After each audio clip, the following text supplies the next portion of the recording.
Udah rolling semua? Ada mana mic yang buat mereka ada? Nah, jadi ntar kalau ngomong silakan diambil dan dibagikan. Karena kemarin diprotes gua di YouTube katanya nggak ada mic. Ya, biar nggak dikira orang susah. Ya. Oke, jadi selamat siang semuanya. Ini adalah sesi kita ngobrol ya. Kalau seperti kalian tahu ini kita bakal tayangin juga ya nanti di YouTube. Jadi sesi kali ini kita bikin supaya ini kan salah satu ini ya apa namanya benefit juga jadi pelajar di Aceh. Jadi ini kita melakukan sebenarnya basically random sampling. Kita random sampling, kita pengen ngobrol sama kalian. Kalau kalian kan karena kalian ini kan udah nonton yang kemarin. Ada yang nonton yang kemarin nggak? Jadi kalian kayaknya pasti udah ada beberapa yang siapin pertanyaan nih harusnya. Kalau yang kemarin tuh banyak yang kaget, jadi mereka nggak siap ketika dikasih pertanyaan. Nah, gua harap sini kalian semua udah ada apa pertanyaan yang kalian pengen tanyain ya. Jadi ini adalah salah satu benefit untuk jadi pelajar di Akademi Kripto. Kita undang beberapa dari kalian untuk ke kantor. Kita akan roll terus ini nanti. Minggu depan ada lagi, minggu depan akan ada lagi. Jadi kita mungkin pengen perkenalan dulu bro, Ya. kali ini ya. Mungkin mulai dari bro dulu. Sorry, boleh tolong minta mic.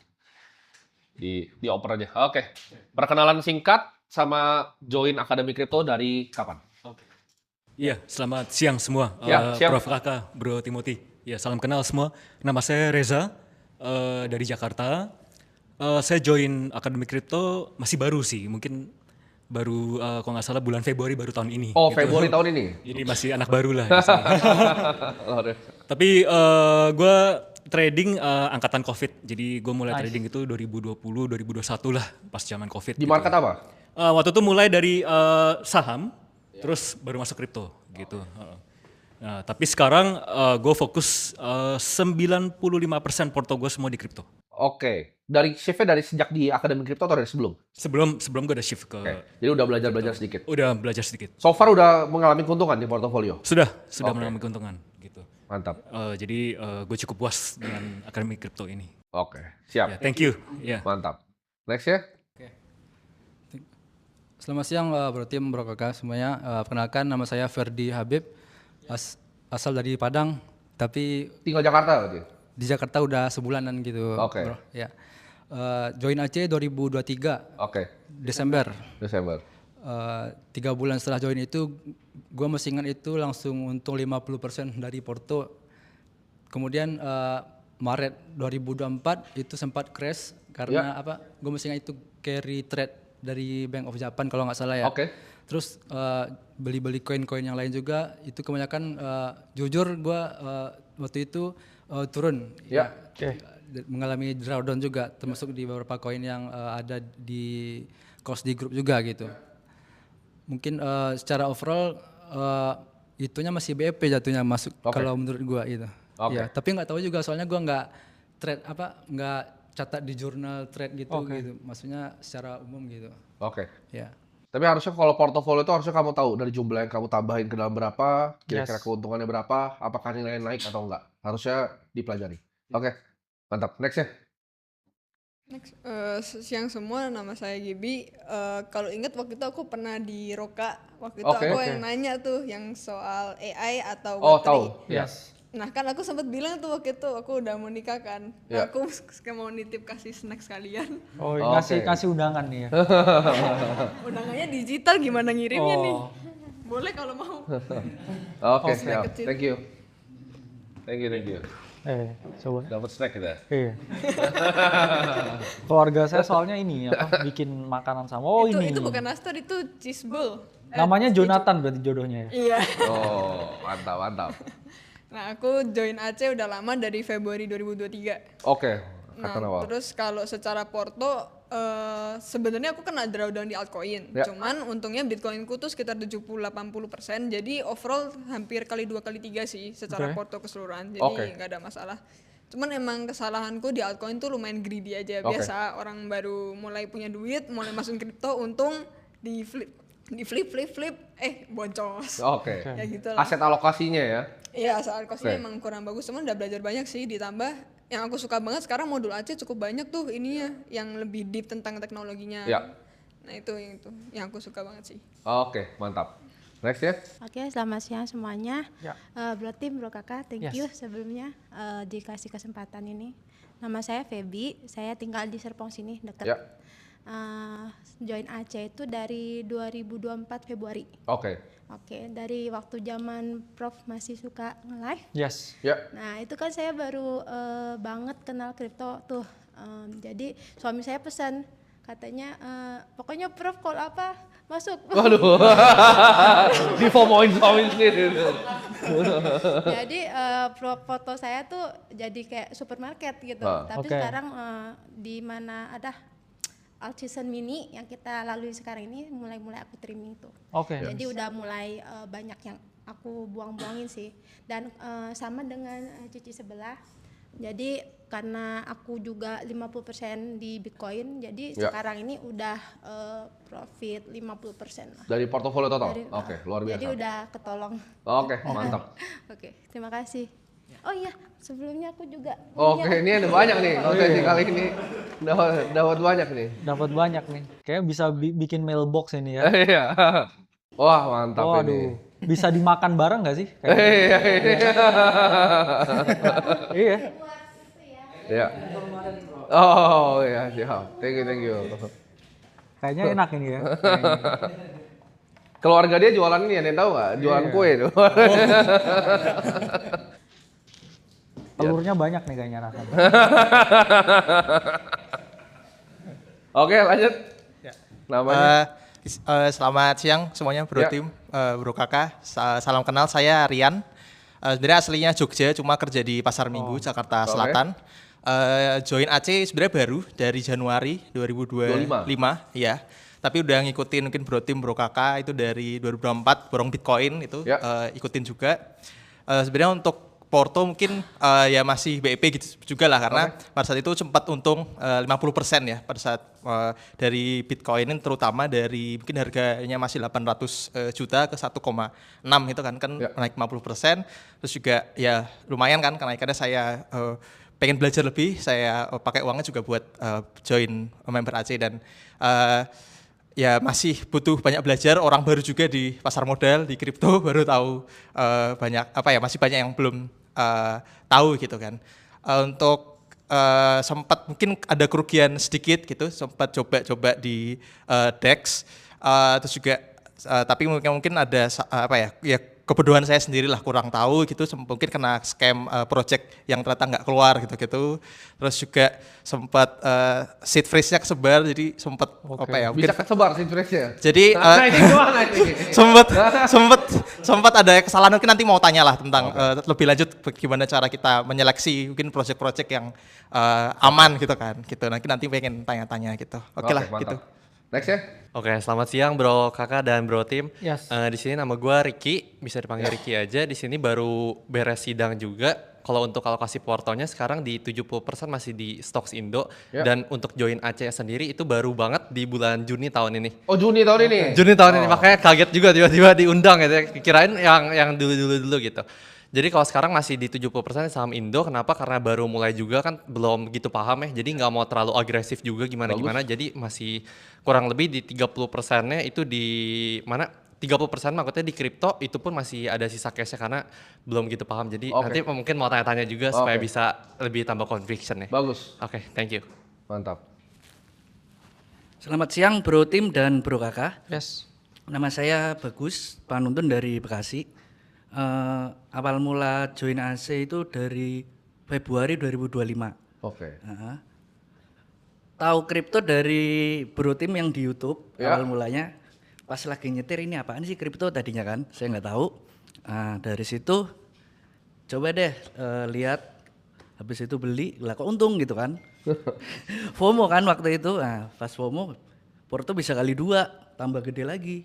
Lah dari sebenarnya masuk kripto tahun 2024 Maret pas Almini gitu kan. Ya. Waktu itu kan sempat drawdown. Ya. November naik. Nah, dari situ berpikiran yang lain kok bisa kali 10, kali 100 gitu kan. Udah untung gede itu, udah kali 3 gitu. Ya. Oke. Cuman saya diemin, turun kan. Nah, habis itu sisanya tak masukin ke Akademi Kripto di Februari 2025. Oke. Dari situ drawdown terus sampai Juni udah biarin lah. Nah dari situ kemarin Juli naik lagi tak biarin. Ini apa namanya drawdownnya besar. Sekarang udah mulai balik. Nah sekarang daripada nanti kayak Januari Februari kemarin setengahnya udah saya potong Pak. Oke.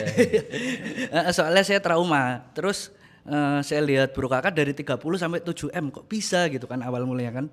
Padahal saya waktu itu cuma kali 3 aja udah susah banget. Greedy-nya datang tuh dari situ.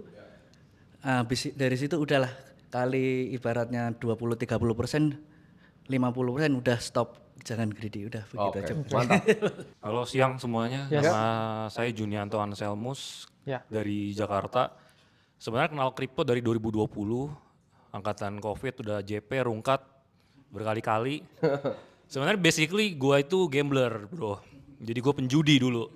Jadi gua tuh Kelihatan judi. tapi. Jadi gua gambler tuh udah lama. Jadi gue tuh mikir gambler tapi dikerjain bandar terus kan, udah ke kasino juga udah sempat main juga. Gue dulu fokusnya di bakarat. Oke. Oke. Cuman gue mikir Strateginya apa tuh? Udah banker player. kalau di kasino itu kita cuma ikutin big playernya aja bro, takut soalnya. Terus habis itu gue mikir kan, dikerjain bandar mulu gue kayaknya, gue mikirnya tuh penjudi tuh gak bisa tobat, cuma bisa pindah kasino doang. Oke. Jadi akhirnya gue pindah kasino ke probability yang gue bisa kontrol lah. Jadi akhirnya gue pilih saham waktu itu. Cuma saham kayaknya kurang menarik gitu.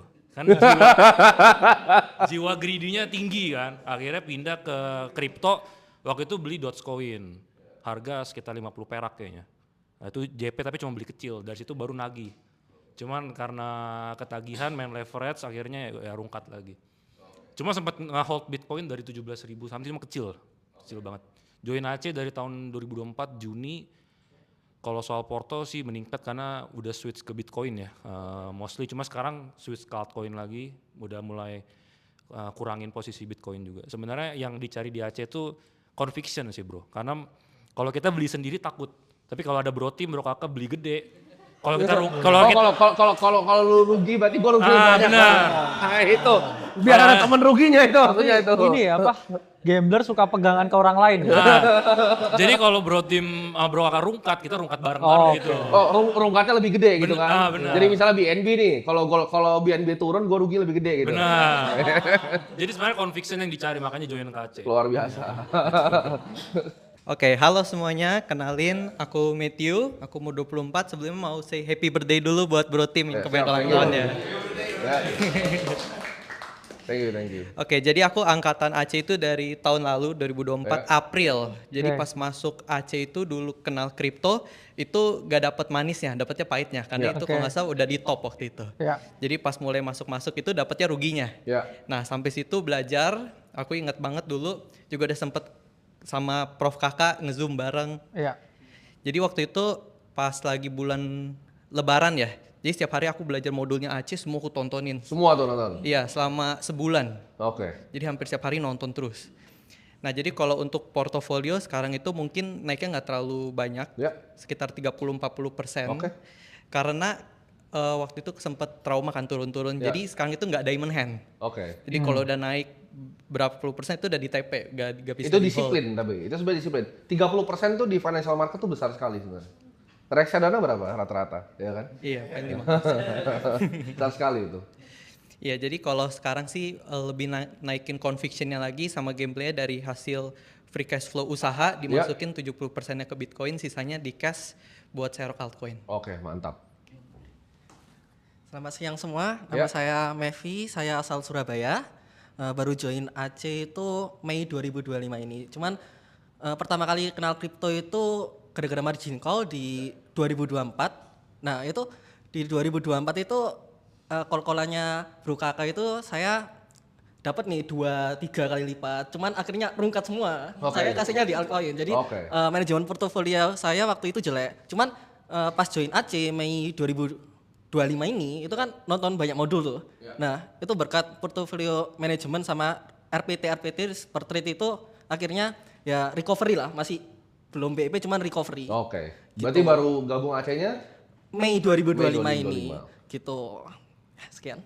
Mantap. Jadi ini ada yang mau gue tekenin dulu ya. Jadi uang yang masuk ke kripto Itu kan kalau misalnya kita di investasi di saham tuh dibilangnya uang yang siap hilang kan. Kalau ke kripto tuh sebenarnya kita sebutnya yang beda, yaitu uang yang kalian siap kena drawdown 70% sampai 80%. Kenapa? Karena Bitcoin pun akan ada waktunya drawdown. Kita lihat CAGR-nya kan tinggi sekali, ya. Bisa 150 sampai 300% ke depannya. Itu historical. Mungkin yang nanti ke depannya bakal turun 50%. Tapi harga yang harus dibayar untuk return absolut yang tinggi seperti itu adalah apa? Volatilitas. Jadi ketika kalian udah decide ke kripto, kalau saham kan enggak. Kalau kripto tuh uang yang kalian siap hilang, bukan siap hilang doang, siap turun 70%. Misalnya 100 juta disisihkan, siap nggak 100 juta jadi 30 juta? Karena akan ada waktunya seperti itu. Kripto itu pasti volatil. Asetnya nggak bisa naik terus kalau dia nggak volatil. Aset yang stabil ya dia nggak akan, returnnya nggak akan pernah besar. Nah, karena kita lihat kripto siklusnya unik. Kenapa dia bisa 30 juta dari 7 miliar? Karena kira-kira 2021 tuh begini, ya kan? 2024 tuh altcoin tuh begini, sekarang begini turun. Sekarang tuh lagi di sini nih. Kira-kira gambar altcoin tuh begini sebenarnya. Ketika 2021, oh itu benar-benar semua orang masukin duitnya. Kenapa? Karena US kan ngasih stimulus ke masyarakatnya. Semua orang dikasih $1.000. Apa yang terjadi? Ya dicemplungin. Apakah sekarang ada gituan? Enggak. Jadi kan kita lihat suku bunga kan tinggi kan. Plus juga dulu kemarin. koinnya nggak sebanyak sekarang. Iya. Pilihan tuh dikit dulu. Pilihan dikit. Dulu dikit. Sekarang pilihan berapa? Ada berapa? 20 juta lebih. Ini kita masih ngomong yang masih bisa di trade ya. Kira-kira bisa di trade itu udah 20 juta. Tapi kalau yang udah bikin nggak jelas kita nggak tahu. Miliaran kali ya. Tapi yang bisa at least di trade itu udah 20 juta koin. Ini 20 juta koin sekarang. Di sini. Jadi pilihannya banyak sekali. Uangnya tambah sedikit. Pilihannya tambah banyak. Otomatis apa? Banyak yang turun. Ya. Gitu. Makanya kita selalu saranin simple ya. Kalau kalian masih mulai, itu biasa 70% selalu di Bitcoin. Kenapa? Karena kripto tuh gini, kripto tuh secara directional itu pasti benar. Karena ini kan teknologi yang bakal ngubah dunia. Ini kepercayaan gue, teknologi pasti ngubah dunia. Jadi kalau secara directional maksudnya apa? Kita time frame panjang, 10 tahun, 20 tahun, kripto sendiri tuh pasti benar. Nah, tapi jangan jadi orang yang salah kayak gue di tahun 2018. Ya. Gue tuh beli Ayuta, Augur, Made Safe Coin, banyak lah. Tapi yang paling gede tuh di IOTA, itu gue hilang semua duitnya. Itu koin top 10 semua, kalian nggak ada yang tahu namanya itu sekarang. Karena itu cara kerjanya. Gitu. Jadi kalau kalian nggak kehilangan token kalian pasti menang. Karena kalau ditarik panjang, ini asetnya akan jauh sekali. Makanya, kenapa 70% Bitcoin? Itu supaya nggak hilang asetnya. Karena ini yang stay. Gitu. Ini kalau untuk pemula ya, 20% ini kalian bisa pilih. Ini yang besar-besar, antara bisa ETH atau Solana. Atau Sol, atau misalnya BNB. Yang udah terjamin lah. Tapi BNB bisa hilang nggak? Bisa. Kalau misalnya Binance kenapa-napa, CZ kenapa-napa, ini hancur. Ini CZ nih, kena penjara habis lagi. Iya. Gitu. Jadi, kalian cari, mungkin di sini nih. Nah, tesisnya kenapa orang banyak masuk ETH? Ini kan bisa diprogram waktu itu. Beda seperti Bitcoin. Kenapa akhirnya orang Solana? Karena ini lebih retail friendly. Kesannya lebih retail base. Gitu. Nah, mungkin 10% ini baru uang bebas nih. Ini yang gue saranin. Karena orang kayak gue sama dia juga gatel. Kita juga pasti cari gitu loh, barang-barangnya. Jadi nggak apa-apa kalian bisa misalnya antara 2,5, 2,5, 2,5, 2,5. Ini uang main-main nih sisanya. Kemungkinan kalau kalian masih di awal-awal, nggak ngerti risk per trade segala macam, kemungkinan ini tuh jadi 0. Nah, tapi kan ininya naik nih 2-3 kali. Ini mungkin udah naik 2 kali juga. Ya. Ini 2 sampai kalau soalnya mungkin 6 kali. Untung nggak overall portofolio? Pasti untung. Jadi secara directional kalian tuh pasti untung. Cuman kalau kalian dapat emang begini yang hoki, yang muncul misalnya lu nangkap Aster kemarin, lu nangkap Hyperliquid, YLFI, ya kan 16 kali itu. Kalau ikut dari apa? Ya. Presale Kita kan pertama ikut ya. dari presale ya, 16 kali itu naiknya. Walaupun kalau kalian cari kan turun kan, tapi itu udah 16 kali naiknya. Nah, tapi uang yang kalian masukin di semua ini, yang 70, 20, 10 ini usahakan uang yang kalian siap minus 70%. Semua di kripto. Jadi gimana caranya kita dapat uang di kripto? Misalnya pengusaha. Berapa uang yang lu siap minus ini? Nah, uang yang siap minus ini masukin sebanyak-banyaknya. Tapi yang siap ya minus. Karena kita juga masuk ke kripto, kita siap minus. Iya. Kita punya stabilitas cash. Siap hilang Kita ke nol bahkan. siap hilang gitu. Uangnya itu kita siap hilang. Jadi kita tuh udah desain hidup kita, di mana kalau portofolio kita yang kalian ada di sini, yang kita kelola sekarang ini, kenapa-napa, kita tuh nggak bakal jadi orang susah. Gitu. Ya. Jadi harus dibikin fondasinya dulu yang rapih. sebelum kalian masuk ke sebuah aset, jangan berharap ini untuk jadi tempat buat jadi kaya, enggak. Ini tempat untuk ngalahin tradisional pasti. Kenapa? Karena kalau secara directional dunia, emang kripto tuh masuk salah satu aset yang paling bagus. Kenapa? Karena ini masa depannya uang kan. Nggak ada yang lebih opportunity yang lebih gede dari kripto. Yang lain tuh akan masih ketinggalan. Ya mungkin kripto dan AI lah kita sebut ya. Cuman AI unlikely, kalian bisa dapat barang tuh hampir nggak mungkin. OpenAI kalian nggak bisa masuk. Ya kan? Grok kalian nggak akan kasih. Elon Musk nggak kasih kalian masuk. Bitcoin ini semua orang lomba. Ya kan? Semblance Scientific baru diakuisisi lagi kemarin. Ini lagi lomba. Jadi 2025 sampai 2035 menurut gue ini digital gold rush. Semua orang kan lomba untuk bikin portofolio seperti ini. Jadi kalau secara directional udah bener, jangan sampai kalian kehilangan uang kalian. Apalagi jangan sampai kehilangan tokennya. Harus dijaga, jangan seed phrase-nya bocor tuh. Nggak nonton modul. Crypto custody ya kan? Mungkin ada tambahan tuh dari Bro Kakak, manajemen porto. Jadi memang kebanyakan teman-teman yang kena di 2024 ya, Maret April itu memang drawdown. Apalagi kalau teman-teman yang nggak bisa pakai aset alokasi yang benar. Karena alokasi itu jauh lebih penting daripada pilih aset apa. Karena kalau kita 70% di Bitcoin, ya kita tutup mata aja pasti naik. Kan yang kita cari itu adalah return yang mengalahkan Bitcoinnya. Tapi kan kita nggak bisa itu semua dong. Otomatis kalau teman-teman all in ya di satu altcoin, ya all in lah ke hyperliquid, terus dia naik 50 kali lipat. Ya teman-teman kaya, asetnya naik 50 kali lipat. Tapi kan kita nggak siap dengan skenario what if, ya itu ke nol. Hilang semua duitnya. Coba lah seperti Aster kemarin ya. Misalkan bangun di tweetnya CZ itu pasti naik 11x. Kalau semua duitmu kamu taruh ke situ, ya 100 juta kamu punya duit. Ya jadi 1,1 miliar. Cuman pertanyaannya, kamu kan baru tahu itu hari ini kalau itu naik 11 kali lipat. Ya. Itu yang menimbulkan yang namanya hindsight bias. Di hari H itu kamu nggak ngerti itu bisa naik 11 kali lipat. Bisa aja dihack Twitternya. Terus tiba-tiba besoknya turun 60%. Kamu hilang setengah duitnya. Betul. Apakah itu bisa terjadi? Sangat bisa. Itulah kenapa ya kita 70% ya fokusnya itu di sesuatu yang pasti naik dalam jangka panjang. Sementara 30%-nya kamu coba cari yang namanya alpha. Ya. Betul. Beda juga dengan yang Ibu tadi bilang. Ya, kan bilang tuh setiap kali oh saya nge-call apa. Itu masuk. Coba diteliti lagi dan dilihat lagi dengan yang saya post di Discord. Apakah yang saya call itu benar-benar secara official saya buat tesisnya atau itu requestan orang ketika live atau itu requestan member ketika live. Ya. Jadi teman-teman harus tahu juga ya kenapa live ya yang di dalam itu dibuat lebih kurang.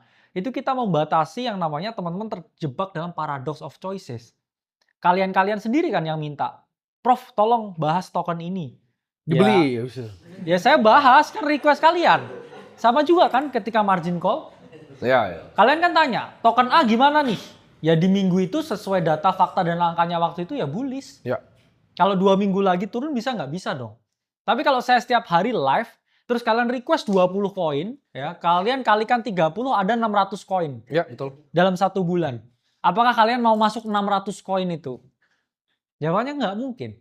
Itulah kenapa ya kita desain informasinya supaya teman-teman ini tidak terjebak dalam yang namanya paradox of choices. Betul. Apa yang kita post 3 bulan terakhir ya di pojok saya, BNB, naik nggak? Naik.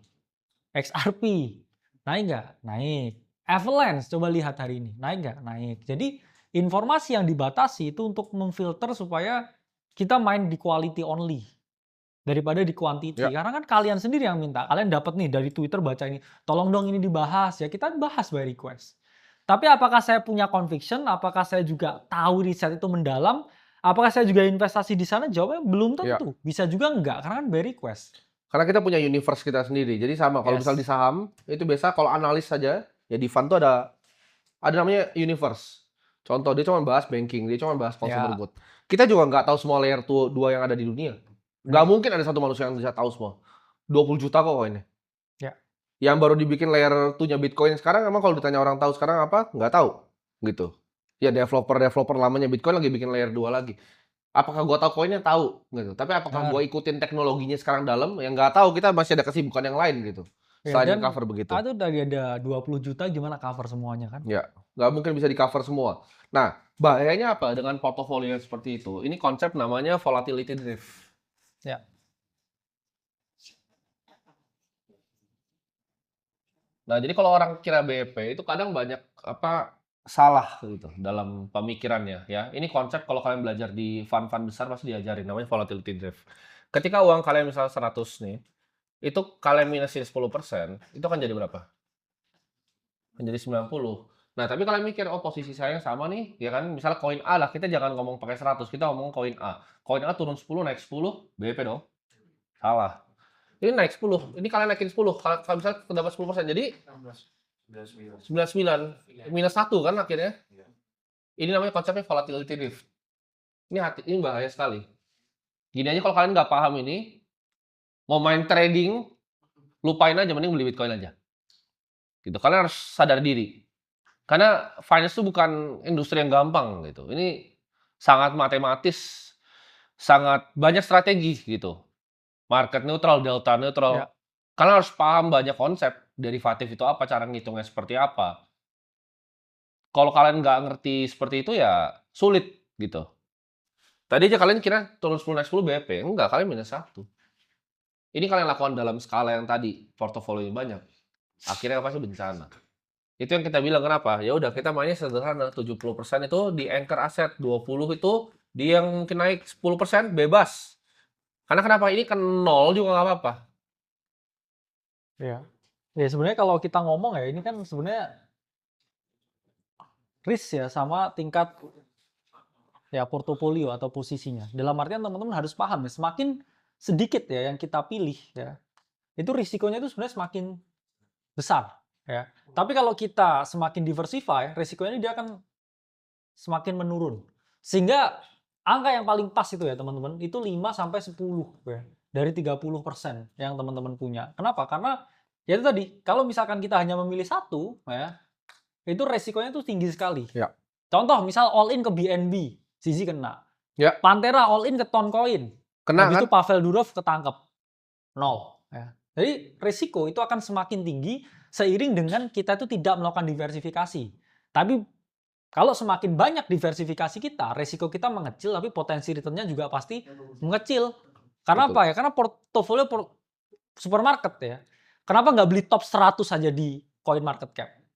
Yep. Ya kan? Itu risikonya emang jauh lebih kecil. Tapi grow nggak portofolionya? Saya yakin paling cuma grow 5% setahun ya. Ya. Iya kan? Dan Karena ini, ya jadi, dan banyak diversifikasi itu penting untuk beda aset kelasnya. Karena kalau kalian sama di kripto, ini akan ketariknya barang-barang semua nih. Kalian harus paham. Yes. Kalian beli 10 koin itu nggak diversifikasi. Kalian diversifikasi itu misalnya porto kalian kayak gini, kalian beli Bitcoin nih. Ini diversifikasi ya. Kalian ada Bitcoin, kalian ada Nvidia. Kalian beli misalnya BCA. Terus kalian beli US Treasury, ya kan? Terus kalian pegang juga USDT. Kalian pegang gold. Kalian pegang bond. Ya. Ini diversifikasi nih. Tapi kalau kalian kayak ngira kalian beli Bitcoin, Ethereum, Solana, BNB itu diversifikasi. Enggak, itu satu aset kelas ketarik semua. Paham kan kalian? Jadi kuncinya gua survive di market itu cuma satu. Ini kalian harus camkan di otak nih. Kalau orang-orang lain kan Buffett kan Benjamin Graham bilang margin of safety. Gue bilang gue bukan itu. Gue tuh aset alokasi yang dia bilang tadi. Kunci kita selama tuh aset alokasi. Kita nggak pernah kena drawdown. Ya. Gue nggak pernah kena down year. Ketika semua orang jadi susah di Indonesia saham COVID 2020, gue beli Swiss franc sendiri. Gue punya pemikiran yang lain. Gue nggak pernah mau rugi orangnya. Gue benci banget rugi. Jadi gue defend portofolio gue tuh sedemikian rupa gitu. Biar nggak mengalami kerugian. Apakah nanti ketika Bitcoin tuh naik di atas ekspektasi gue akan gue rebalance? Ya tentu saja. Pasti. Gue nggak akan mau biarin ini running terus. Karena namanya teknologi ya. Kemarin Elon Musk kan nanya ke Grok kan. Bisa dipecahin atau enggak. Dalam 5 tahun, 0 chance-nya. Tapi di atas 10 tahun sama 15? Mungkin.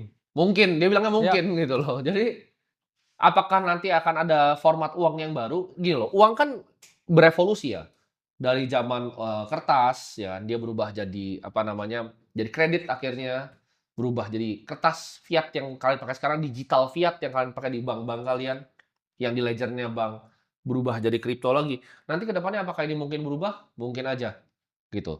Tapi konsepnya gini, kalau lu mau jadi kaya dari investasi, lu harus cari perusahaan-perusahaan yang akan mengubah dunia. Perusahaan atau teknologi. Nah, kripto itu menurut kita yang paling gampang, gitu. Kenapa paling gampang? Karena itu widely accessible. Yes. Contohnya, apakah gua nggak mau invest di perusahaan biotech? Ada perusahaan yang gue pengen, namanya Colossal Biosciences. Itu yang bangkitin burung yang udah punah 1960. Dapat aksesnya gue. Ada yang nawarin. Tapi apakah gue bisa masuk? Nggak bisa. Tiket size-nya terlalu besar. Nggak. Ngerti nggak? Apakah gue pengen waktu itu invest di Figure Robotics? Sekarang udah 33 billion valuasinya. Gue terakhir ngomong di sini masih 1 billion. Mereka baru fundraise lagi 33 billion. Pengen. Cuman gue nggak ada akses ya kalau gitu. Gitu, humanoid robot. Jadi apakah cuman kripto yang bisa mengubah dunia? Enggak. Cuman ini yang paling accessible dan paling bisa keluar. Gue suka sesuatu yang bisa keluar. Karena invest di perusahaan private itu kemungkinan keluarnya tuh sedikit. Either bisa exit di belakang semua atau enggak gitu. Jadi ya kalau kalian tanya final frontier-nya manusia ya uang ini kripto sekarang. Gitu. Ini bukan cuma sekedar koin-koin dan ini akan mengubah semuanya gitu. Makanya itu yang kita sedang bikin di sini kan. Fundamentalnya untuk capai apa yang kita percayai, gua sama dia percaya bahwa kripto ini akan ubah dunia. Semuanya akan kripto, semua akan blockchain, semua ide akan pakai blockchain belakangnya. Kita pun banyak diundang sama regulator untuk bantu internal training mereka. Kita tuh punya target yang sederhana. Satu, akademi kripto kita harus jadiin sekolah nomor 1. Kenapa? Kayak tadi, teknologi-teknologinya ditambahin terus. Kalau nggak salah lo orang AI kan? Banyak belajar, suka belajar AI juga kan? Sama Web3 juga. Jadi kita itu pengen ini bisa benar-benar jadi sekolah yang kalau misalnya emang ada yang mau belajar trading bisa fokus di sana, mau belajar investasi bisa belajar di sana. Tapi ada juga yang datang ke sini cuma buat belajarin teknologinya, buat dapat update-update modulnya. Nah itu kita mau bikin jadi kalau bisa sekolah nomor 1 yang terbaik di dunia. Gua nggak pengen cuma di Indonesia. Karena kalau kalian sesimpel kalian cari deh course crypto yang di dunia itu bahkan yang dibikin sama Wharton atau Stanford itu kebanyakan blockchain. Gue pernah enroll $2.000-an, $3.000 per 5 video. Itu isinya nggak banyak teman-teman. Itu standar blockchain lagi. Yang mulai lagi sejarah kriptografi lagi gitu. Capek liatnya. Nggak banyak. Jadi nggak banyak bahkan course yang kita lihat di global tuh memadai. Nah kita pengen jadiin akademi kripto ini jadi fondasi awalnya. Supaya kalian semua di sini ya bisa jadi pelajar di dalam. Dan kedepannya yang bikin teknologi ini kita harapnya datang ke kita. Karena so far banyak deal yang gue dapat di kripto itu karena mereka tuh pelajar di akademi kripto. Gitu. Teman-teman gue sendiri tuh banyak pengguna akademi kripto yang akhirnya datang, gue ada perusahaan ini nih. Gue ada perusahaan blockchain consulting, mau invest nggak? Seperti itu. Ya. Itu fondasi pertamanya. Fondasi keduanya adalah kita bangun exchange kita sendiri kan. Kenapa kita bangun exchange kita sendiri? Kita pengen cepetin adopsinya. Itu buat teman-teman yang nggak tahu, itu tercepat di dunia. 1 juta user tercepat di dunia. Nggak ada exchange satu dunia ini yang kumpulin user dari 0 sampai 1 juta dalam waktu 3 bulan. Exchange yang udah berada di Indonesia udah lama. Itu ngumpulin 5 juta orang. Itu butuh waktu mereka 10 tahun. Gue 3 bulan tuh 1 juta. Ya. Kita udah exchange top 10 di Indonesia. Retail tuh top 5. Jadi yang udah bikin exchange dari lama, 2018, 19, udah disalip semua. Dalam waktu 3 bulan. Kenapa? Karena cara kita bikin sesuatu itu sangat efisien. Gue nggak percaya marketing kayak zaman dulu. Gitu. Kita percaya di produk. Bahkan kalian mungkin kalau udah perhatiin produknya awal bagi banget. Dalam waktu 3 bulan tuh kita berhasil bikin lebih intuitif. Karena kedepannya bakal sama gitu. Dari daerah, dari di sini, orang tuh ntar bisa transfer duit itu semua all by crypto. Itu yang kita percaya. Kalau teman-teman punya keluarga di luar negeri, sekarang pasti kebingungan kalau bukan pakai crypto tuh kirim duitnya seperti apa. Ini teknologi real yang beneran dipakai gitu. Even di Singapura, orang tuh udah banyak. Ini walaupun menyalahi aturan negaranya MAS ya. Cuman banyak di sana yang nyewain apartemen tuh pakai USDT sekarang.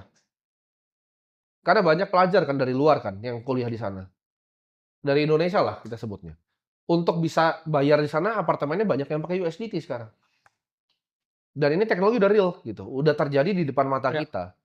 Kalau sedangkan yang biotech, sedangkan energi yang terbarukan itu masih angan-angan. Humanoid apakah udah dipakai? Belum. 5 tahun lagi iya mungkin. Tapi masih angan-angan. Kripto ini udah di depan mata kita dipakai. Dan kalian tahu nggak market cap-nya berapa? Ini yang tadi gue sebut, yang gue gambar gini. Market cap itu 4 triliun loh. 4 triliun dolar itu satu perusahaan chip Nvidia. Jadi satu perusahaan chip itu market cap-nya sama-sama masa depan uang. Masuk akal nggak menurut kalian? Enggak. Nggak masuk akal. Masa cuma Nvidia, Microsoft, sama Apple tuh udah 3 kali dari kripto market cap-nya. Jauh sekali, teman-teman. Ya, jadi itu yang kita masih lihat. Jadi apakah ke depannya kita bakal terus di industri ini, ya kita rasa sulit. Jadi kalau tanya kenapa akhirnya gue pindah dari saham, karena semua saham akan ditokenisasi. Dan dia akan bikin itu kan si Flatnf nih sekarang, Robinhood. Jadi semua saham itu akan backingnya tokenisasi. Kenapa? Karena RDN terbukti bisa kena hack. Orang bilang aman kan? Tidak. Kena hack. Itulah kenapa gue nggak pernah punya uang standby di RDN. Kalau saham itu udah ke register kan di Keseng. Nggak pernah. Uang nganggur di RDN tuh tidak pernah. Gue nggak pernah punya. Gue pasti keringin lagi balik. Dia aja ada uang RDN nganggur, saya tarik lagi. Gatel.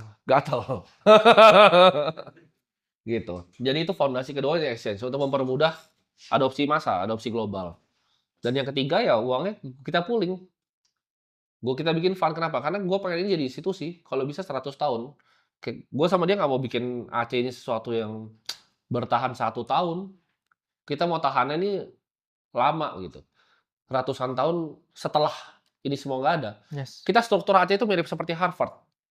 Kita punya endowment fund di dalam AC. Yang dimana kita bangun-bangun sekolah juga gitu. Kalian tanya kenapa ada biaya belajar? Karena itu kita mau pakai untuk generasi selanjutnya. Kita ada endowment fund. Mirip sekali struktur kita seperti Harvard. Orang datang, bayar, belajar, ya tapi belum sebagus Harvard. Kita mimpinya bisa jadi kayak online-nya Harvard. Mimpinya kita itu. Jadi pelan-pelan. Ini kan baru 2 tahun ya. Dia udah lama ya. Dia udah ratusan tahun gitu loh. Kasih kita waktu dulu gitu. Karena kan kita masih belajar juga. Kita mau bikin bener-bener rapih gitu. Fakultas by fakultasnya kalau bisa pelan-pelan. Ya, mungkin awalnya masih cuman blockchain teknologi, crypto trading, dan investing. Baru 3 kan sebenarnya. Kita punya fakultas kasarannya. Tapi kita pengen itu lebih luas nanti. Kedepannya ada banyak proyek-proyek yang bisa lahir dari Akademi Kripto. Ya, mungkin kalau untuk gue itu harapannya kenapa kita bangun ini. Dan kita sangat happy gitu untuk bisa ketemu. Ini kan awalnya ibaratnya orang-orang yang baru nih. Kan baru 2 tahun ya kita bangun ini ya. Ini kayak pelajar-pelajar pertamanya nih ibaratnya. Kalau Harvard baru mau mulai ulang gitu. Mungkin kita kan nggak menutup kemungkinan ke depannya kita punya mimpi bikin gedung. Atau kita pengen jadi institusi yang real. Gitu. Karena kripto ini something yang profound yang mengubah hidup kita. Sama kayak internet sebenarnya. Internet kan tahun 2000. Tapi di 2008 sampai sekarang, ya Bitcoin ini, gue rasa ini protokol masa depan. Ini sama kayak HTTP, ini nggak akan pernah hilang gitu. Ini sebuah protokol yang akan dipakai. At least sampai 10 dan 20 tahun ke depan. Ya. Gitu. Nah, kalau Bro Kal gimana? Pandangannya terhadap masa depan dari kripto itu? Kalau sampai 2030 masih bullish ya. Meskipun saya ngomong ke teman-teman, sejauh ini ada yang namanya bull market dan bear market. Mungkin ke depan akan berubah, saya nggak tahu. Itulah mengapa saya itu kan orangnya sangat objektif ya melihat data historis. Karena sebelumnya ada ya saya wanti-wanti ini seakan-akan ada. Tapi apakah saya akan benar? Ya, saya juga nggak tahu ya. Itulah mengapa ya kita melakukan repositioning ulang terhadap portofolio ya, terhadap dengan komposisi seperti apa. Trimming itu penting juga. Karena pada dasarnya kalau kita nggak merealisasikan keuntungan yang kita miliki ya ngapain in the first place di sini juga. Ya. Karena endingnya banyak kok ya orang yang bikin project di blockchain ya habis itu mereka ya Arbitrum lah. Arbitrum itu dapat revenue dari mereka punya network. Kemudian revenue-nya mereka punya treasury, isinya apa? Isinya bond semua juga. Ya. Itu kan menunjukkan apa ya? Mereka pun juga punya aset digital, mereka juga diversifikasi ke aset yang real.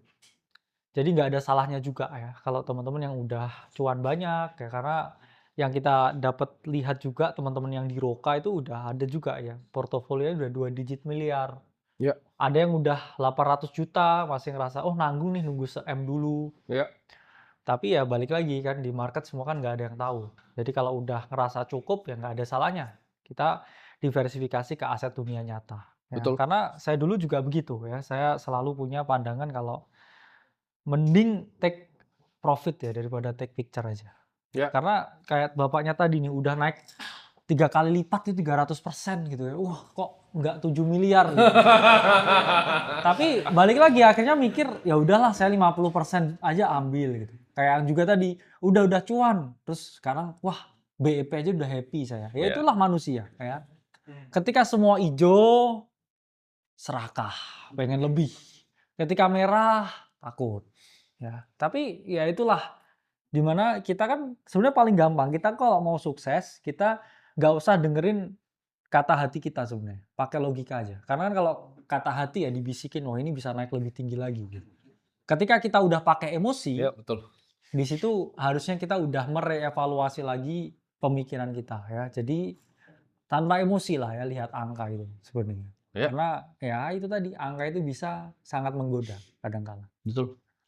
Kalian bisa aja bikin portofolio, misalnya kita bikin case study yang asli ya. Ini simpel banget. Kalian bisa bikin 50, ini kripto nih. Yes. Nah, kripto ini 50 tuh apa yang tadi? Misalnya 70 tuh BTC. Kita kasih bikin portofolio contoh aja ya. Ya. Solana misalnya 10, kalian misalnya mau iseng mau beli Sui lah misalnya, gitu kan. Ini bisa 50% nih, ya kan. 30% ini kan bisa bikin lagi portofolio. Contoh, kalian mau bikin yang aman. Ini kalian mau beli misalnya tadi yang di ujung tuh suka misalnya ngertinya saham Indo, ya kan? Ya. Ini misalnya saham Indo. Nah, ini misalnya ada saham US gitu kan. Misalnya ini kalian beli S&P, SPY. Yes. Saham Indo ya, misalnya kita ngomong IHSG aja ya. Misalnya IHSG, ini beli SPY. Ya, ini bisa 15%. 15% dibagi 2. Kan simpel. Nah, 20-nya ini apa? Ini kalian mungkin bisa aman nih. Ini 10-nya kalian bisa misalnya masuk, ada yang misalnya suka kita cinta negara, ya kan? FR nih, yang buat akses nih ada Indois bisa. Kan kata Bapak Menkeu kan beli USD yang lokal kan, jadi gue bantu lah negara kan, gue beli nih, ya.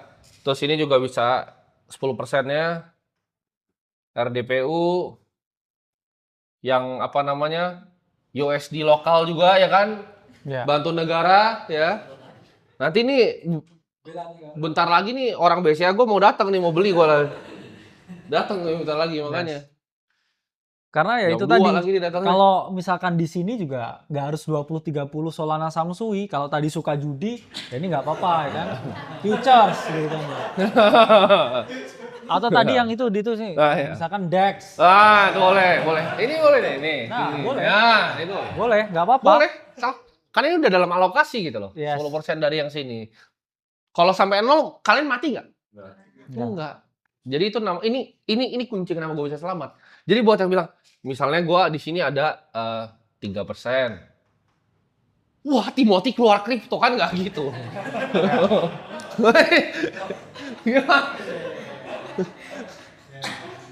Cil. Ya kan? Wah, Timothy keluar kripto. Nah, jangan sampai gue begini nih. Ada apa? Orang bank terus bilang, wah Timothy keluar kripto. Ya enggak gitu. Ya ini bisa di RDPU. Sekarang RDPU udah banyak yang USD. Banyak produk-produk baru nih yang launch nih. Iya. Gini Gue bukan lah ya. sales bank ya tapi ya. Iya. Masalahnya ya gini aja lah. Kalau kamu masih punya, maksudnya punya rekening atau punya saldo GoPay, ya, punya kan buat transaksi harian. Iya. Kan bukan berarti kamu keluar dari kripto gitu kan, atau menduakan Betul. kripto gitu. Betul. Ya kamu kalau begitu mau bayar ke S-Hardware begitu pakai USDT kan nggak bisa juga kan. Betul. Dan Ya. mereka kan orang yang awam nggak ngerti ini ya. Jadi ketika mereka Benar. hitung-hitung di kepalanya gitu kan, wah dapat dividen segini nih. Itu kan cuma tetes tuh kayak netes gitu. Nah itu kan. Ini kalau naik kan bukan beda lagi gitu. Itu Yes. tetes hujan nih gitu. Buat beli bensin kenapa ganti aki begitu. Ya. Jadi jawabannya ini adalah aset alokasi. Gitu. Nah, ini gua ngomong sebelum nanti orang bang gua datang nih ke pertanyaan dulu kali ini ya. Yes, boleh, Ayo. silakan. Boleh pertanyaan mulai? Selamat siang, Bu Im. Ya. Yes. Saya lebih pengen nanya teknis ke ini sih, cara untuk track wallet gitu. Ya. walletnya. Soalnya kan saya join di Akademi Kripto itu belajar modul-modul. Ya. Nah, itu dari modulnya bahkan saya seneng tuh bisa saya riset sendiri bisa dapat call AVAX lebih dulu pada bro kakak. Iya. Nah, saya pengen mempelajari tentang gimana caranya nge-track wallet yang benar. Soalnya sampai sekarang itu saya masih belum tahu whale-nya itu di angka berapa ribu dolar untuk masuk atau di kayak misal akumulasinya itu berapa hari mereka, itu gimana cara ngelihatnya? Jadi gue jelasin ke konsep yang banyak orang miskonsepsi ya. Market itu nggak bisa dihitung seperti itu. Semuanya, mau saham, mau kripto nggak bisa dihitung seperti itu. Yes. Bandar tuh bukan sesuatu yang ada, muncul, gue bandar gitu, nggak ada. Market tuh sangat Market ya? dinamis. Market tuh sangat dinamis. Kalian tau nggak, dan tahun lalu Eigenlayer tuh gue yang beli itu. Sebelum Jasin San kita pancing gitu. Buat ngambil. Nggak tahu kan dia dari Alam Sutra di Indonesia. Jadi jawabannya nggak bisa. Kalau gue bisa exactly tahu tuh siapa yang di-track, kapan dia beli untuk naik, ya gue jadi orang paling kaya di dunia. Benar. Nggak ada strateginya untuk melihat orang itu mereka bisa ngapain. Ya kita bisa dapat gambaran lah, kayak kalau volume besar. Tapi kan volume besar bisa campuran, ada dia juga, ada siapa gitu kan. Campuran banget gitu loh. Jadi market tuh sangat kompleks, nggak bisa dibilang. Kita mungkin definisin dulu kali ya. Apa sih bandar itu? Coba, bandar itu apa? Kita definisin bandar dari sini. Ini gue capek soalnya lihat di market orang-orang yang nggak pernah di dalam capital market. Gue kan dari dalam, ya. Kita punya exchange, kita pedagang kripto juga, kita paham betul. Karena kita harus market making juga di dalam kita punya exchange sendiri. Ayo, bandar itu apa? Bukan kendali. Bandar itu ada apa? Ada yang bilang gitu, ya kan? LP. Bandar tuh liquidity provider. Pintar nih. Tata pejudi yang paling pintar. Nah, bandar tuh liquidity provider. Artinya apa? Dia match harga lu. Kalau nggak ada bandar, lu nggak bisa beli koin. Bandar tuh cuma ngisi. Jadi kalau kalian lihat misal firm kayak zaman dulu SBF Alameda Research, dia tuh ngisi kanan kiri. Jane Street tuh ngisi. Dia punya quant itu ngisi. Nah, dia dapat profit dari mana? Dari spreadnya. Dari spread harganya. Kenapa dia bisa ngisi gitu? Karena kita bikin deal. Kalau misalnya exchange, contohnya exchange luar nih, misalnya contoh exchange B gitu. Exchange B ini akan bayar market maker. Cara dia bayar gimana? Lu bisa ngisi bid and offer spread-nya dengan fee gratis. Jadi dikasih VIP 9, dikasih gratis gitu. Itu market maker tuh fungsi aslinya itu. Dan misalnya di Bursa Efek Indonesia, kalian bisa daftar loh jadi liquidity provider. Ini ada pendaftarannya loh. Ya. Bandar tuh bukan sesuatu yang kayak ngumpet di belakang pakai hoodie gitu. Iya. Autis tuh orang mikir gitu. Ya, salah total. Bandar tuh cuma liquidity provider. Itu namanya market maker. Gitu. Kalau kalian mau lihat jump trading, Jane Street, itu mereka market maker. Ngisinya apa? Ngisi. Gitu. Mereka itu cuma ngisi. Kalau tidak ada mereka, contoh, tidak ada market maker di saham BCA. Kosong bid and offer-nya. Gue mau beli 20M nggak bisa gue jetek. Ya kan? Kalau BCA lu beli 80M, lu sekali order gini harganya dia bisa naik tuh 1-2 tangga. Karena emang segitu kedalamannya gitu. Tapi kalau lu beli yang lebih kecil lagi saham-sahamnya, ya nggak bisa. Lu nggak bisa jetek begitu. Kripto pun sama. Tapi kripto karena global, banyak sekali yang jadi market maker di semua exchange yang berbeda. Makanya satu exchange harga bisa beda dengan yang lain. Karena kenapa? Market maker-nya berbeda. Itu definisinya, kita definisin dulu bandar. Terus yang di pikiran lu apa misalnya? Oh, bandar masuk bisa naik begitu harganya, ya kan? Terus bandar itu kelihatannya ada support, terus ada resisten, gini bandar mau keluar. Kan gitu kan? Itu jawabannya nggak bisa begitu. Karena orang yang punya duit yang cukup ketika tipis tadi, dia bisa aja jadi itu. Ya, itu cuma pelaku pasar. Yang kedua adalah market partisipan. Ya. Ini siapa? Ini bisa gua, bisa dia. Orang yang kaya, misalnya bro jadi pengusaha, jadi besar nih, misalnya, tiba-tiba pengusaha, saya Alam Sutra lah gitu grupnya. Punya uang kan nih, punya cash misalnya 100 miliar, mau beli saham yang nggak liquid, terus naik nggak? Naik, apakah dia dihitung bandar? Nah, gimana? Definisinya gimana? Orang yang cuma punya uang banyak, itu masuk ke sini, itu bisa gerakin harga. Gitu. Bukan berarti dia mau mancing-mancing retail, terus dia naik. Nggak ada konsep seperti itu. Itu konsep yang nggak ada. Iya, karena kan ya itu tadi ya market partisipan ya, ini kan market nih misalkan. Nah, kalau teman-teman pernah main tuh dia game di PC itu feeding frenzy itu ya, tahu nggak? Makan ikan Itu nggak? benar. Nah, Oh iya, betul. atau ada juga ikan yang cuma segini, ada yang ikan segini, nah ada yang paus nih. Nah ini market tuh gini. Ya. Apakah yang paus gede ini bisa mati juga? Bisa, kalau ini ikan jadi satu terus makan ini dia juga bisa mati juga. Betul. Jadi Itu saya bagus gambarannya. percaya bahwa market itu dalam jangka pendek itu random. Ya, jadi ada konsep yang namanya random walk theory. Sama lah seperti misalkan, oke, sejam lagi Aster merah atau hijau gitu, kan sama aja. Gak ada yang ngerti. Kalau tiba-tiba kayak CZ langsung market sell, pasti hancur lah. Gitu. Atau tiba-tiba kena hack gitu. Terlalu banyak variabel. Betul. Di kripto apalagi. Jadi tadi ya adalah beberapa platform yang dipakai buat tracking ya, wallet, Arkham, Nansen ya, yang lumayan oke. Cuman balik lagi karena kan perilakunya acak segini. Bisa aja itu ada perilaku oke ini ada inflow gede tapi cuman mungkin wallet internal dicek yang cuman pindah. Terus kamu mikir bullish nih gitu. Terus ya beli. Langsung nggak beli nggak apa-apa. Lalu tiba-tiba leverage long gitu. Kan random. Ya, betul. Nah, jadi dalam jangka pendek itu semua random. Karena saya tahu juga nih ada orang yang ya orang sini lah. Dia punya strategi, wah saya selalu nge-copy trade wallet gitu. Terus tiba-tiba kayak win rate-nya cuma 15%, duitnya habis. Karena ya wallet-nya cuma mindah-mindah terus kamu mikir kok oh itu ini. Wallet exchange gimana? Iya, alpha terus kayak ya salah tebak itu kan sama aja kayak inilah ya ada kedutan kecil-kecil terus kamu lihat tuh ini ada aktivitas ya. Kadang kayak kalau begitu semua orang ya. Karena kan blockchain itu kan sama seperti ini ya, kan buku besar ya. Sama seperti ATM ya atau transaksi antar rekening itu bisa dilihat secara seluruh dunia. Ya. Tapi dengan misalkan loh ini ada perpindahan duit ke sini. Berarti ada arti ini gitu. Iya, berarti padahal exchange cuma pindahin dari wallet A ke wallet B gitu kan. Kan ada kayak transaksi di rekening bank semua bisa kelihatan loh. Ini ada transferan gede nih mau bikin apa tempat ini misalkan es krim gitu. Terus saya bullish nih sama saham es krim kan nggak begitu kan? Betul. Itu kan random semua. Bisa aja itu duit ownernya yang di karena ini ke dalam, miskonsepsi ini kita sebutnya mitos ya lebih tepatnya. Ini mitos ya, market. Enggak lah sama influencer beberapa ada yang kurang keterbatasan intelektual kan. Atau sengaja mungkin. Sengaja. Biasa nggak sengaja sih, biasa beneran nggak nyampe. Nggak ngerti karena gitu ya. Zaman gue di saham dulu itu juga dari gue kecil ya. Ada yang kayak ngajarin tentang apa perbandaran lah. Dia kenal bandar aja nggak pernah. Ngobrol aja nggak pernah. Tahu bandarnya siapa aja enggak. Portonya di bawah gitu. 10M gitu. Portonya di bawah 10M, trading dari ruko. Apa yang lu mau ajarin gitu. Jadi ada yang misalnya bisa bilang, nih misalnya kode ini kalau buat yang nggak ngerti, kalau anak saham pasti ngerti ya. Misalnya YP nih, ya kan. Ini kita ntar dibilang ini retail gitu kan. Terus kalau misal BK, JP Morgan ini bandar gitu kan.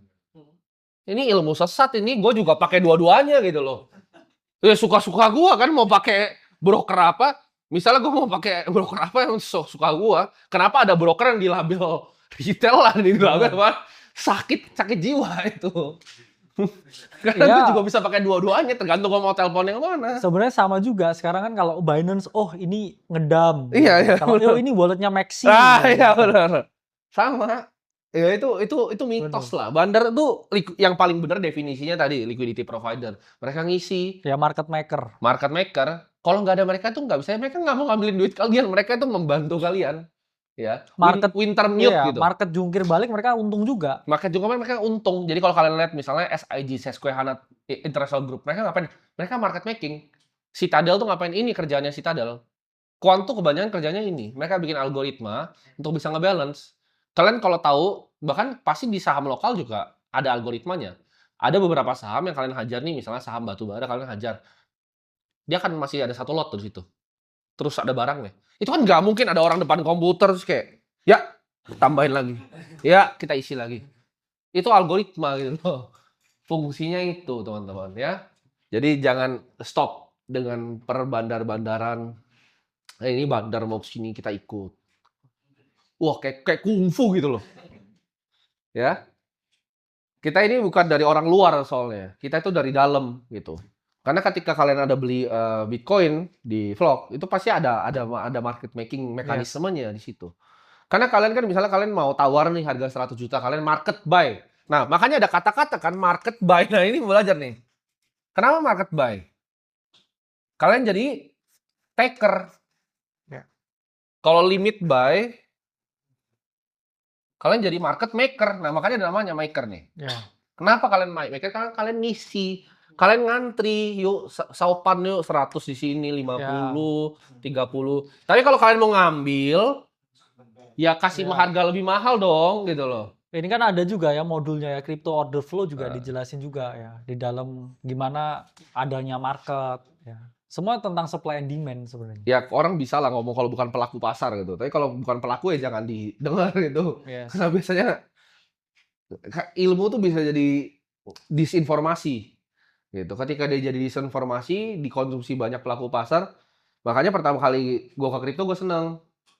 Kenapa? Karena kalau misalnya di saham yang advance beginian mereka tahu. Kripto tuh banyak yang nggak tahu. Sesimpel apa itu market buy sama limit tuh banyak yang nggak tahu. Taker maker tuh nggak ngerti mereka. Jadi gue tuh kayak ngambilin permen dari anak kecil tuh. Karena gampang jadinya. Ya. Jadi ini yang kalian harus pelajarin bahwa bandar itu bukan orang jahat. Market maker tuh bukan orang jahat yang kayak gue rugiin lu ya, gue untungin lu ya, gue cari support tuh gue sell, enggak. Ya mereka cuma ngisi, mereka orang baik nih. Wintermute nih, Wintermute. Kalau di kripto ya ada Jane Street, itu SIG itu bahkan ETF biar kalian bisa transaksi ETF, kan ETF kering banget.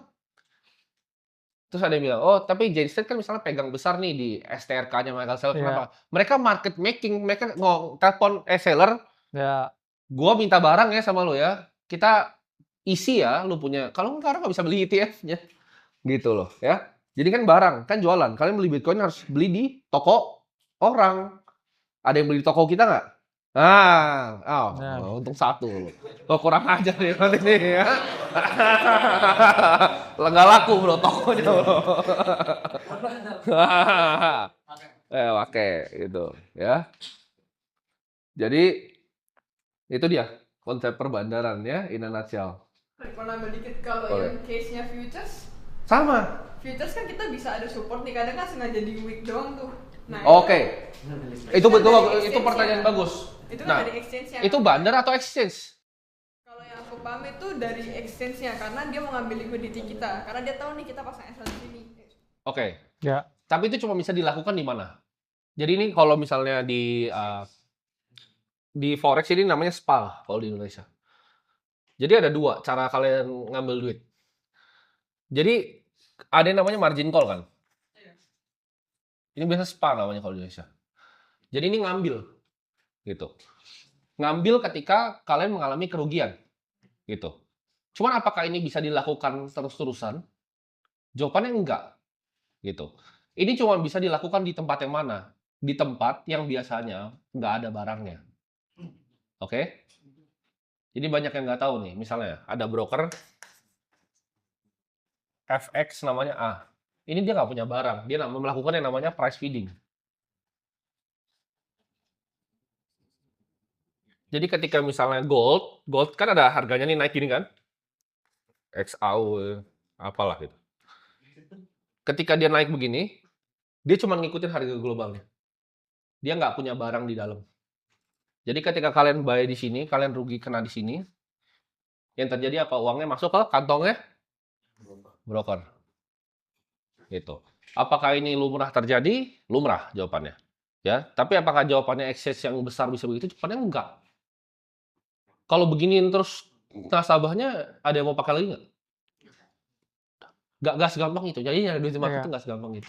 Nggak bisa pikir yang begitu rugi juga kan? Lu nggak bisa pikir kayak ngewik orang begitu untuk rugi. Tapi bener ada. Apa? Memang ada kayak gitu. Iya, Bitfinex-nya Arthur Hayes semua ya. Bitfinex ya. Cuman Arthur Hayes ada. Apakah mereka jadi BitMEX exchange besar juga kan enggak? BitMEX ya, itu namanya BitMEX tuh. Oh ya, yang dulu ya. Kalau Bitfinex kan punya si Paulo. Ya. BitMEX namanya. Pernah dia kayak gini. Tapi kenapa? Kalian cari background-nya Arthur Hayes itu apa? Dia di Hong Kong tuh derivative trader. Ya. Dari forex juga sempat derivative trader dia. Emang hobinya begitu dia. Ya. Jadi apakah itu bisa? Bisa jawabannya. Cuman kalau apakah itu bisa dilakukan dalam skala yang besar dan terus-terusan ya enggak. Karena kalau misalnya contoh kita pakai exchange nih, gua sama Bro Kakak, kita pasang posisi. Kan exchange itu kayak kalian main poker dia bisa buka kartu kalian. Ya. Dia tahu exactly di mana kan semua level-levelnya. Kecuali kalau kalian trading low cap di perpetual itu bisa. Iya. Ya, kalau Bitcoin kayaknya kan udah Kalau sulit banget. pair-pair besar harusnya nggak bisa, sulit. Tapi kalau kalian trading low cap di perpetual, makanya dikasih ini kan, dikeluarin box kan. Apakah kalian setuju dan yes, yang setuju bisa dibantai nggak? digituin ya. Itu market cap 100 juta, volume 30 juta lah kan pasti digebukin. Betul. Makanya kalau begitu mending spot aja, karena orang banyak yang kayak misalkan pair-pairnya apa ya yang kecil gitu, Saros gitu, Edu, USDT gitu ya pasti kecil banget lah likuiditas. Pasti bisa digini-giniin ya. Kadang itu pun juga bukan exchange, kadang seringkali juga orang yang take profit di spot. Kadang juga mereka take profit di spot, ya itu selalu akhirnya begini ya, supportnya begini. Nah di sini kan kalian buy misalkan.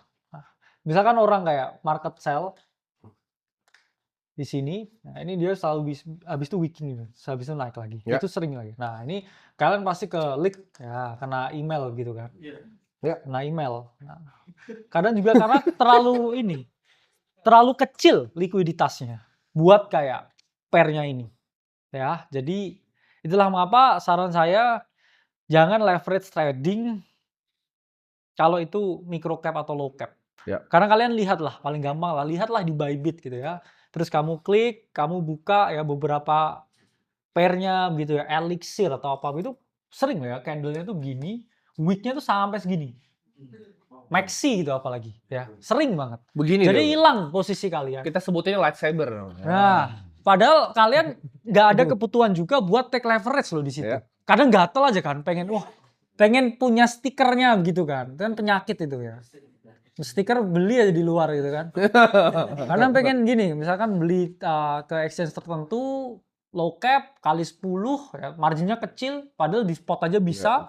Pengen buat dapetin ya apa? Stikernya tapi leaknya tuh bisa sampai kayak turun 70% terus V-shape lagi. Ya. Itulah mengapa ya di posisi low cap saya nggak naranin buat ambil leverage. Itu orang gila itu. Setuju. Madman. Tapi kalau yang bisa broker main gitu, jawabannya apakah bisa? Gue bisa bilang jawab sini bisa. Apakah banyak yang begitu? Banyak. Tapi itu bisa price feeding. Jadi dia nggak beneran punya barangnya. Plus broker juga tuh ada e-book, ada b-book, banyak. Itu konsepnya banyak. Berapa sih duit gebukin retail itu kan kecil juga. Mereka tuh juga sibuk gitu ya. Nggak yang kayak, oh ini trading lawan ini. Karena kamu biasanya ngambil posisi leverage di low cap. Terus ada yang misalkan market sell dari Uniswap ya kamu pasti ke weak lah. Pastilah. Nah, kalau kamu mau lawan broker yang namanya price feeding gini, ini gue ajarin caranya. Misal lu punya duit banyak ya, 100 M gitu. Lu pasti bisa bantai sama brokernya. Kalau di lokal. Cari aja broker yang main SPA begini, lu masukin. Jadi tiap kali lu buka di sini, ya kan misalnya lu mau ke margin call di sini misalnya ya lu short gitu kan. Mau ke margin call di sini, ya kan. Di sini lu telepon dia, masukin lagi 10 M. Karena kan market kan dia kan price feeding kan. Pasti ada turunnya, ada naiknya. Jadi setiap kali lu mau kena ini, lu injek lagi duit. Itu paling lu ditelepon suruh jangan main di dia habis. Karena kenapa kalau dia kalah, lu tarik semua, dia harus balikin semua duit lu. Bangkrut broker. Karena gue punya teman banyak yang punya pialang, gue tahu persis isi mainnya gimana. Kalau ada yang kayak begini, diusir pasti. Pasti diusir. Kalau size kecil gimana bro? Size kecil nggak bisa. Nggak bisa. Kalau size kayak gue pasti nggak boleh main sama mereka. Kenapa? Oh mau margin call 10 M lagi bos. Margin call 10 M lagi, ayo. 20 lagi, 30. Karena harga tuh pasti ada balik. Ya, apalagi di market yang efisien ya, udah min reversion ya namanya. Betul. Ya, apalagi jadi, market seperti gold atau kayak indeks Nasdaq. Mati mereka begini. Brokernya yang mati. Kenapa? Karena mereka nggak akan bisa. Karena gue nggak akan pernah kalah kalau duitnya nggak bisa habis. Tinggal gue isi terus sebelum gue mau kena margin call, isi terus.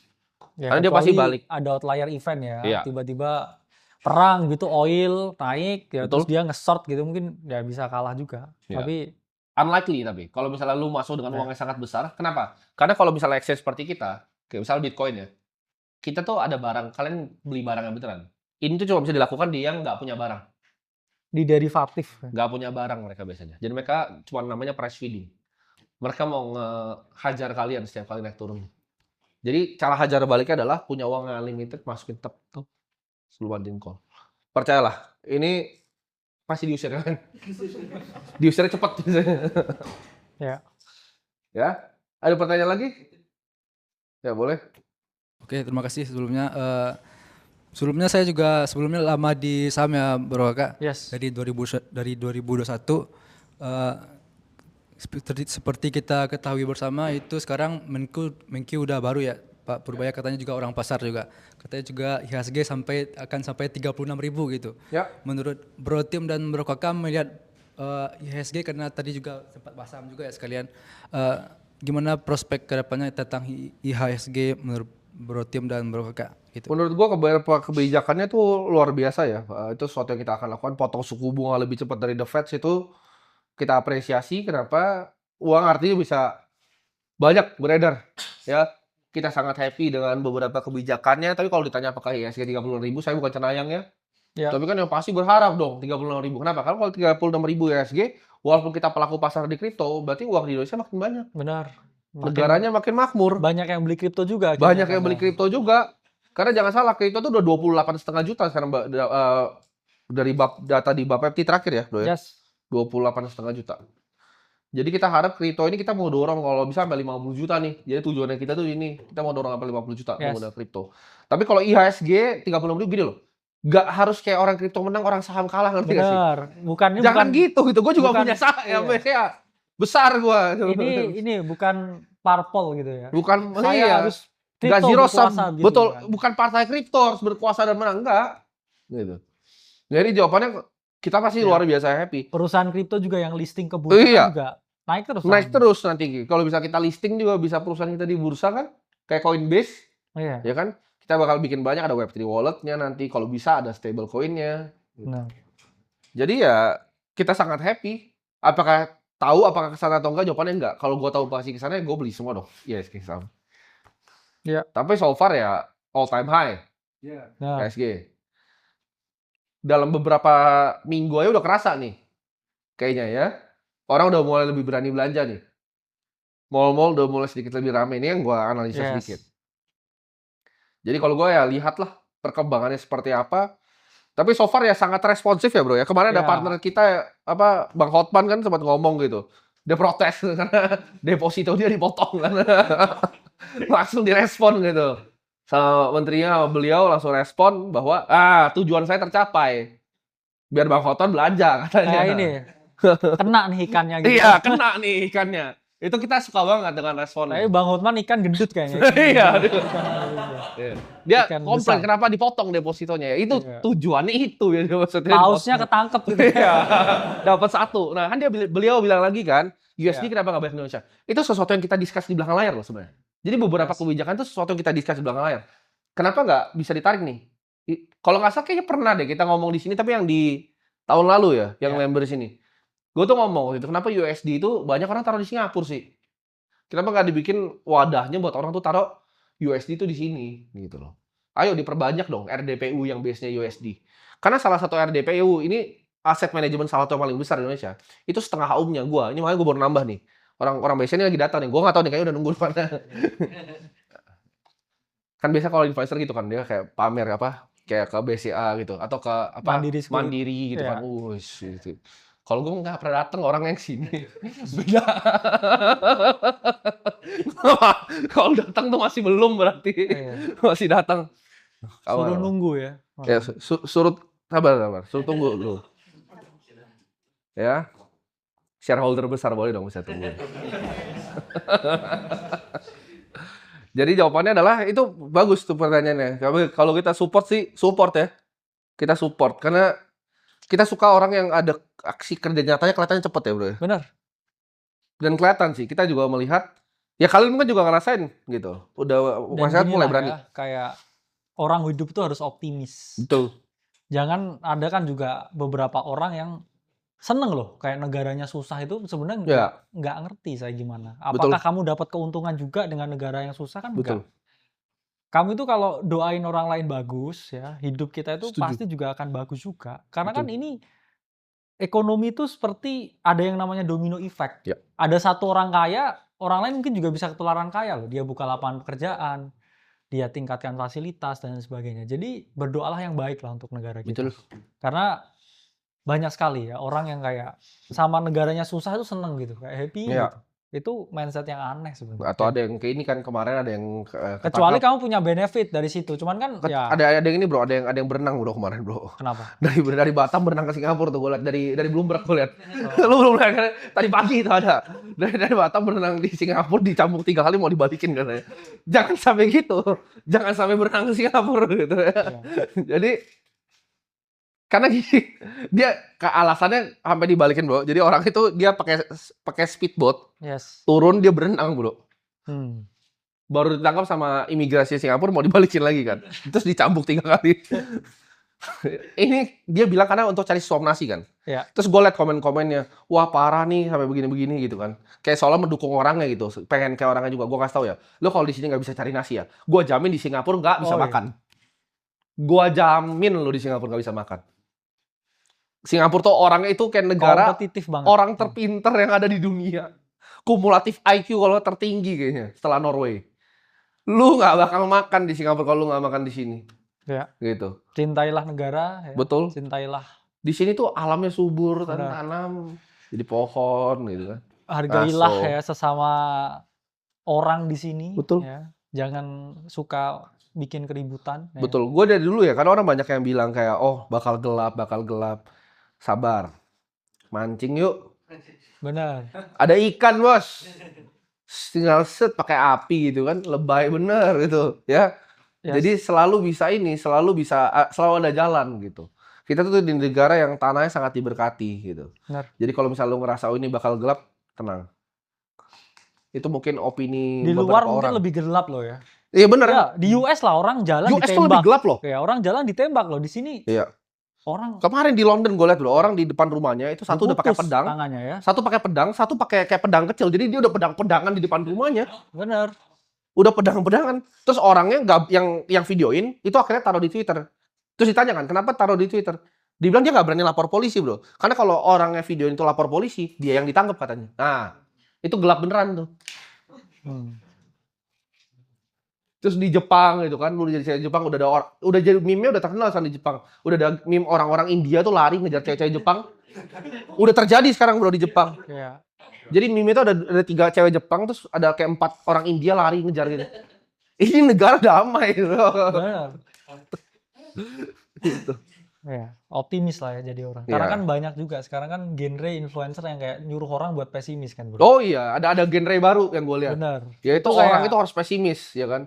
Yang penting kita bisa makan besok. Tapi rumahnya sepetak di WC. Lu ngajarin apa sih? Ini Iya. caranya dengan hidup. Apa yang lu hidup, anjing? Itu ada genre baru loh. Baru nih genre yang gue lihat tuh. Orang ngajak rame-rame untuk jadi manusia pesimis. Hyper pesimis. ya. Hyper pesimisme ini. Dia mungkin harusnya kita pindahin ke Kuba jadi komunis. kali. Jadi kalau kalian udah lihat tuh influencer gitu, ya, kalian bilang ini harus pindah ke Kuba ini. Gitu loh. Mereka udah bilangnya narasinya jangan, kalian tuh nggak boleh bermimpi. Gue kasih tau ya, gue tuh orang pemimpi gitu. Sampai Benar. sekarang gue kadang suka di Ya, apartemen sebenarnya gue dari dulu lah ya Indonesia bisa merdeka aja kan mimpi. lahir dari sebuah mimpi. Kan? Iya, Kenapa betul. kalau mimpi orang itu dibatasi ya? Kapan bisa maju? Maksudnya kita Betul. kan relatif tertinggal ya. Dan kayak kalau kita nggak pasang optimisme yang tinggi ya kalah ya sama negara lain. Betul. Dan sekarang ada genre baru tuh orang kan mau optimis kayak disuruh pesimis. Jangan. bermimpi gitu. Jangan mimpi. Jangan bermimpi. Iya. gitu. Jangan. Iya, tapi gue pas lihat itu, terus Iya. ada banyak pendukungnya itu gue kayak, Bener. negara apa ini? Iya, misal kita gini, wah, yuk realistis buat makan besok yuk. Hah? Terus kalau, oh bapak lu bukan orang kaya, nggak bisa kaya gitu. Coba lihat dia, tanya dia orangnya kuliah di mana gitu kan.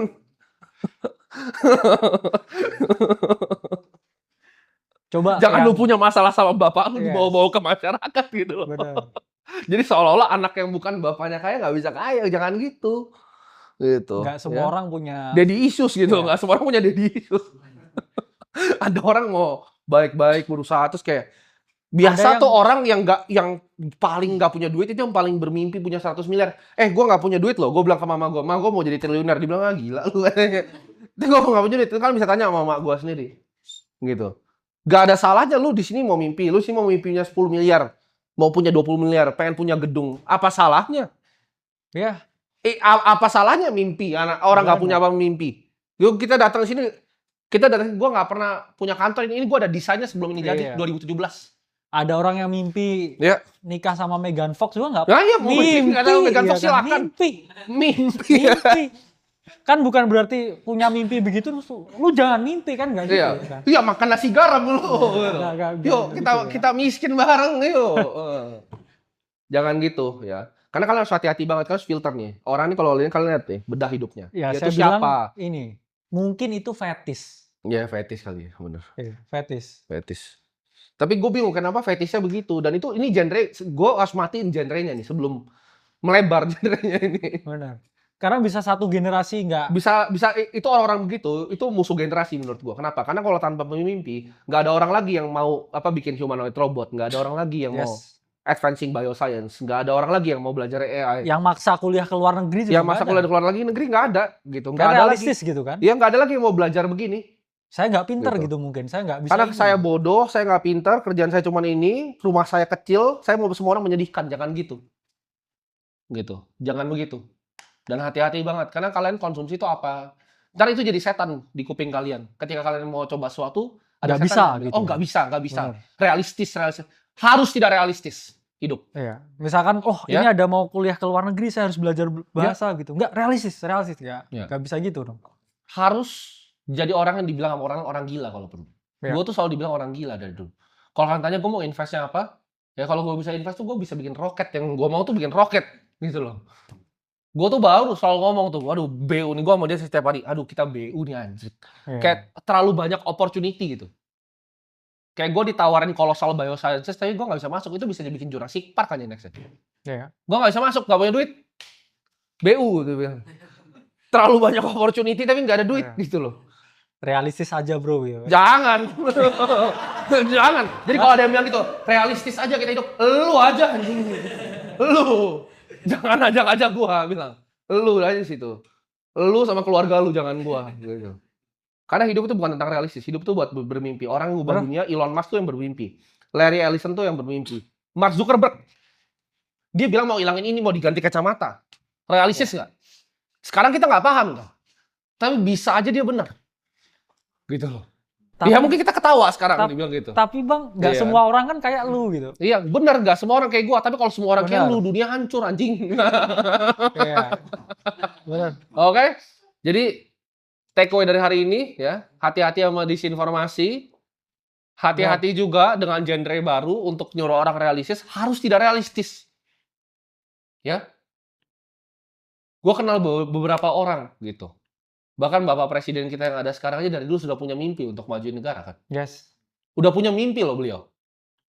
Kalian silahkan tanya yang letting-letting 94. Beliau tuh udah ngomong ke semua jenderal-jenderalnya, calon jenderalnya bahkan. Bahwa suatu saat akan seperti ini, suatu saat akan begini. Gue bahkan ada bukunya gitu dari 2016, Paradoks Indonesia judulnya. Banyak yang kaget kan dengan kebijakan-kebijakan itu semua udah ditulis. Ada gitu loh. Kalau kalian tanya apakah gue setuju, itu yang kita planning. Gimana caranya benahin negara? Yang pertama, semua orang dikasih makan. Itu kita lakukan dengan beras. Nextnya, pendidikan. Kita bangunin. Kalau kita rasa kita nggak punya kapasitas. Karena kalau untuk makanan dan tersebar sebanyak itu ya, di luar dari kemampuan kita. Tapi kalau bangun satu sekolah itu kita masih mampu. Jadi kita lakuin dari part kita. Karena kenapa? Dengan Indonesia yang maju, hidup gue ya, itu goal akhirnya, gue pengen bantu orang-orang itu bisa bebas dari finansial, bebas dari perbudakan finansial, dan otaknya bebas. Jadi kalau udah bebas dari finansial nih, di sini mungkin beberapa udah ada yang lebih bebas ya. Free otak kalian. Kalian bisa berkreatif, bisa mikir bantu dunia, bisa bikin sesuatu yang di dunia ini. Gue nggak mau itu sampai dibunuh gitu. Karena ada orang-orang sampah 1-2 orang itu gue nggak mau mati. Generasi ini kan gue lagi bangun, capek-capek loh gue bangun generasi ini. 3 juta kan yang ngikutin sekarang. Dan mungkin total yang nonton ada 10 juta manusia yang nonton gue di Indonesia. Gue nggak pengen ini jadi terkontaminasi gitu orang-orangnya. Silahkan yang lain aja, tapi jangan kalian yang nonton gue gitu. Karena goal gue di Indonesia masih panjang.